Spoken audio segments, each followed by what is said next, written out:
You cannot even believe how cute he is. Like at first I was like, yeah, whatever. And then when I was actually in my first scene with it and I saw it, I was like, oh my God, I get it. I totally get it.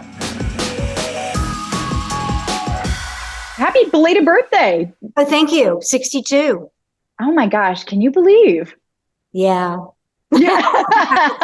Well, how did you treat yourself? Did you celebrate any special way? The 28th I had it with my brother at his house. And then the next time one of my godkids has the same birthday. So I went out to Maplewood and celebrated it. So I got 2 birthdays in. Oh, two birthdays for the price of one. Yeah. Well, your birthday gift to all of us is The Mandalorian being back. Everyone is so excited about season 3. What's the best part for you about diving back into that world?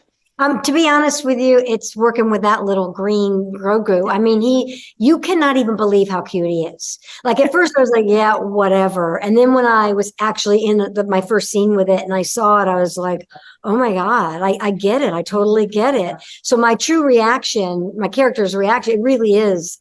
I'm so happy to see him. He is so cute. Happy. I don't know. He's just adorable. He's precious. I've got a little plush upstairs myself, honestly. Yeah. I had no idea at all for that because I wasn't a big Star Wars universe person. So when they came to me about it, I was like, oh, I don't, you're wasting it. You should go with a bigger, but now I'm obsessed. I love working on the show. So since you have dove into The Mandalorian, have you gone back and kind of gotten more into the other realms of Star Wars, or are you just sticking with little Grogu? Little Grogu. Very, very fair. And I should have made a sandwich for him. I should have made a cold cut sandwich for Grogu, right? Absolutely. I was going to ask about these iconic sandwiches that you made. Who did you make these sandwiches for? Why? What was the creative process? Andy Cohen. It's called the Andy Co Ham. And I was out to dinner with Andy a couple of weeks ago, and I told him I was doing this, and I was asking him what his favorite sandwich was. And he told me the only thing it lacks is the pickles because he loves pickles. But we got pickles in the sandwich, but I was thinking pickles on top of the sandwich. And then this one is for me because I like food that looks like it's alive. How cute is that? Oh my gosh, that is precious. That's giving Grogu a run for his money. Yeah. Yeah, you're right. It is kind of Grogu. But mine's made with ham. This one here is this ham. I'm a big cold cut ham lover. I like turkey too. Oh yeah. No discrimination here. We love both of them. And so what was the creative process going into this? And did you start with the people? Did you start with the ingredients? The people. Yeah. Figure out what they want, like the days that David Hasselhoff. I just saw a picture of him. It's very 70s, big old belt buckle, but made me think of a hoagie. It just seemed right for a hoagie. I don't know. And the Jane Krakowski, just a talented looking sandwich you want. I don't know. It kind of triggers something. Like, what would that sandwich be like? Oh, I love that. A talented looking sandwich. What's on that? I have to know. Some you make a little sandwich, some you cut up in a different way, some you cut the crust off, some have poppy seeds, some have sesame seeds. I mean, you got to take all that into consideration. What kind of lettuce is sticking out of it, the cheese, it all plays in. It's just a fun thing to think about, I guess. Absolutely. I mean, this is such a blast. Did you have fun doing this? Are you going to continue doing this after this is all done? No, it was fun. It was fun. And then, and I guess it's in my head now. I'll start looking at everybody like sandwiches.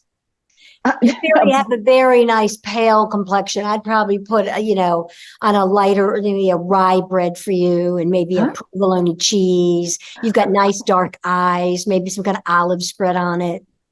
Yeah. I'm on board for this. You are a savant. You are made for some that. Black Forest ham because your eyes are like darker. Yeah. Oh, I love this. I love this. Well, when you were creating your own sandwich too, you were saying you like cute things. What went into putting the condiments and stuff like that on there? That's what I thought. The ham. I could have been any of the meats. I like the beef. I like the turkey. I like the low sodium turkey. So to me, I would have maybe put other meats on here as well, but we stuck with this one for the color. And the Swiss, I love a Swiss cheese. I'm crazy about lettuce on any sandwich, tomato. So, and the olives for the eyes. It could have been black olives too, but the green ones made me laugh because of the red irises. Oh yeah. I mean, this is a full-on calling. You've got to put out another cookbook. Do you have any plans to do that in the future with I don't think anything? so. I don't think so. I mean, sometimes I think I'd like to do a little Greek cookbook because I have a lot of Oh. Greek favorites, but like a tiny book, not so involved, and just to put all my recipes together so my family has them and stuff. Oh, I love that. And what's your favorite part about, being in the kitchen, putting everything like this together? I like shopping every day for ingredients. I like waking up and thinking about what I'm going to have that day. And I go to the grocery store every day. My challenge is because I live by myself. It's all about if what I make on Monday, can I still eat it on Wednesday? Sometimes, and then I just go out and get the little things, when I go grocery shopping. But growing up, my mom was cooked, every night, and everyone in my family cooks for themselves. Yeah. I just really enjoy it. I don't do intense cooking or things that are all day long on the chopping. Like you're not going to see me making like chili or a salsa. That's too much chopping. I'm horrible. I make simple stuff, and a good old Mediterranean diet, a lot of lemon, olive oil. Yeah. Well, olives. Obviously it's serving you well, because you look fantastic.